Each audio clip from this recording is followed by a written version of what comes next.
தமிழ் சினிமாவில் பல்வேறு திறமைகளுடன் வலம் வந்தவர் தான் நடிகர் ராஜேஷ். இவருக்கு வயது 75.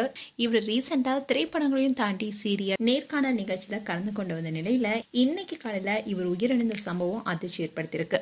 மேலும் இவருடைய மரணத்துக்கு என்ன காரணம் என்பது பற்றிய தகவல் வெளியாக இருக்கு.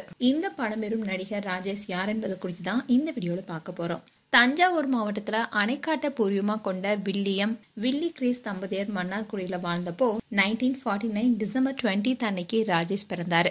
இளம் வயதிலேயே படிப்பின் மேல அதிகமா ஆர்வம் கொண்டிருந்தாரு. அதனால காரைக்குடி அழகப்பா கல்லூரி, பச்சைப்பன் கல்லூரி போன்ற இடங்களை படிச்சாலும் பட்டப்படிப்பை அவர் நிறைவு செய்யல. இப்படி இருக்கும் சூழல்ல சென்னையில ஆசிரியரா தன்னுடைய பணியை துவங்கினாரு. அப்படி இருந்தாலும் சின்ன வயசுல இருந்தே நடிகர் சிவாஜியுடைய தீவிர ரசிகரா இருந்ததுனால சினிமா மேல நடிப்பதற்கான முயற்சிகளும் எடுத்தாரு. இவர் டீச்சரா ஒர்க் பண்ணிட்டு இருக்கும் போது இயக்குனர் கே பாலச்சந்தர் இயக்கிய அவள் ஒரு தொடர்கதை படத்துல நடிக்க வாய்ப்பு கிடைச்சு சின்ன கேரக்டர் நடித்ததன் மூலமா சினிமாவில் அறிமுகமானாரு. நடிப்போட கம்பீரமான உடல்வாகுங்கிறதுனால 1979 வெளியான கன்னி பருவத்திலே திரைப்படம் மூலமா ஹீரோவா இன்ட்ரோடியூஸ் ஆனாரு. அந்த படத்தின் மூலமா நல்ல நடிகர்னு பெயர் எடுத்தவரு ஹீரோவை மட்டும் நடிக்காம முக்கியமான கேரக்டர் நடிக்க ஆரம்பிச்சாரு. அப்படி அவருக்கு அந்த 7 நாட்கள் மிக முக்கியமான படமாவே அமைஞ்சது. இதை தொடர்ந்து தனிக்காட்டு ராஜா, தாய் வீடு, பயணங்கள் முடிவதில்லை, அச்சமில்லை என சினிமாவுக்குள்ள அறிமுகமான 5 வருஷத்திலேயே 45க்கும் மேற்பட்ட படங்கள் நடித்து குணச்சித்திர நடிகரா ரசிகர்களிடம் பெரிய வரவேற்பை பெற்றாரு.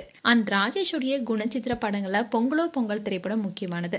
2000ல தீனா, ரமணா, ரெட், விருமாண்டி, ஆட்டோகிராஃப்னு பல வெற்றி படங்கள நல்ல கேரக்டர் நடிச்சிருக்காரு. வயது காரணமா சினிமா வாய்ப்புகள் குறைஞ்சாலும் இவர் ஜோதிடத்திலும் நிபுணராகவே இருந்திருக்காரு. சின்ன வயசுல இருந்தே மூட நம்பிக்கைகளுக்கு எதிரான சிந்தனை கொண்டவராகவே இருந்திருக்காரு. அவருக்கு ஜோதிடம் மேல எந்த ஒரு நம்பிக்கையுமே இல்ல.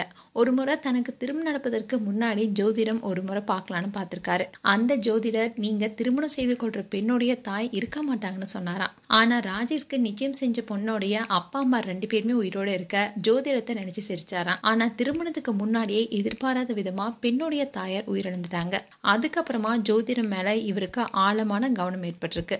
அதை முறையா கத்துக்கிட்டு பல விஷயங்களை சரியா கணித்திருக்காருன்னு அவர்கிட்ட ஜோதிடம் பார்த்தவங்க சொல்றாங்க. நடிப்பு, ஜோதிடம்னு கடந்து இன்னும் நிறைய விஷயங்கள நிறைய ஆர்வத்துடன் பண்ணியிருக்காரு. அவரை எப்ப சந்திக்கலான்னு போனாலும் அவர் ஏதாவது ஒரு புத்தகத்தை படிச்சுட்டே இருப்பாருன்னு அவங்களுடைய ஃப்ரெண்ட்ஸ் எல்லாம் சொல்றாங்க. முக்கியமா மார்க்சிய சிந்தனைகள் அவரை இருக்க 4 ஆண்டுகள் மார்க்சிய புத்தகங்களை படித்து அது கொடுத்த உத்வேகத்துல லண்டன்ல இருக்க காரல் மார்க்ஸுடைய கல்லறைக்கு போயிருக்காரு.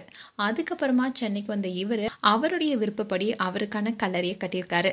மகனுக்கும் மகளுக்கும் ஏன் சிரமம் கொடுக்கணும், இறந்ததுக்கு அப்புறமா கல்லறையை எப்படி கட்டணும் நான் சொல்ல முடியுமான்னு அதை சொல்லியிருக்காரு. நடிகர் கமலஹாசன் முக்கியமான திரைப்படங்களை ராஜேஷ்க்கு பரிந்துரை செய்வாராம். உலக சினிமாக்கள் திரைக்கதைகள் மேல அபாரமான அறிவு கொண்டவரா இருந்திருக்காரு ராஜேஷ். ஆனா அவர் திரைப்படங்களை இயக்கல. காரணம் அதுக்கு பயந்தான்னு சொல்றாரு.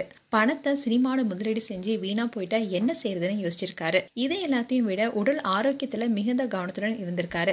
70 வயசை தாண்டியும் ஏன் தனக்கு முடி கொட்டலன்னு வருத்தப்பட்டாராம். காலையில எழுந்ததும் தண்ணீர்ல இருந்து உண்ணும் உணவு வர திட்டமிடல வச்சிருப்பாராம். சில நாட்களுக்கு முன்னாடிதான் 99 வயசு வரைக்கும் வாழ ஒரு விஷயம் இருக்கு, வீட்டுக்கு வாங்க சொல்லித்தரேன்னு தன்னிடம் கூறிதான் நடிகர் பார்த்திபன் கூட அது சொல்லியிருக்காரு. சினிமா, ஜோதிடம், மருத்துவம்னு பல துறைகளிலும் விஷயம் தெரிஞ்சவர்கிறதுனாலேயே திரைத்துறையில இருந்தவங்க கிட்ட இவர் செல்வாக்குடனே இருந்திருக்காரு. இது எல்லாத்தையும் விட நல்ல குணம் கொண்ட மனிதராகவே இருந்திருக்காரு. ராஜேஷ்க்கு குடிப்பதோ, புகைப்பிடிப்பதோ, பெண் சகவாசமோ எதுவுமே கிடையாது. இதை அவரே சொல்லியிருக்காரு. நடிச்சிட்டு இருக்கும் போதே ரியல் எஸ்டேட் பிசினஸ் செஞ்சிருக்காரு. ராஜேஷ் கமல் குறித்த ஒரு விஷயத்த சொல்லியிருந்தாரு. அதாவது நான் சினிமா விட்டுட்டு ரியல் எஸ்டேட் தொழிலுக்கு வந்தப்போ அவர் என்கிட்ட அருமையா நடிச்சிட்டு இருக்கீங்க, ஏன் அதை விட்டுட்டு பிசினஸ்க்கு வந்துட்டீங்க, ஒரு நல்ல நடிகனை திரையுலகமே இழக்குது, டைரக்டர் நடிகர் ராஜேஷா மரணம் அடைவதை விட உங்களை பணக்கார ராஜேஷா மரணம் அடைறதா நான் விரும்புறேன்னு அதுல அவர் சொன்னாரு. நடிகர் ராஜேஷ்க்கு கமலை வைத்து ஒரு படம் இயக்கணும்ன்றதான் ஆசையா இருந்துச்சான். ஆனா அது நிறைவேறாம போயிருக்கு. 1970s 80s காலகட்டத்துல ரொம்பவே பிரபலமா விளங்கியிருக்காரு நடிகர் ராஜேஷ். இவருக்கு இப்போ வயது 75. இன்னைக்கு காலையில திடீர்னு மூச்சு திணறல் ஏற்பட்டிருக்கு.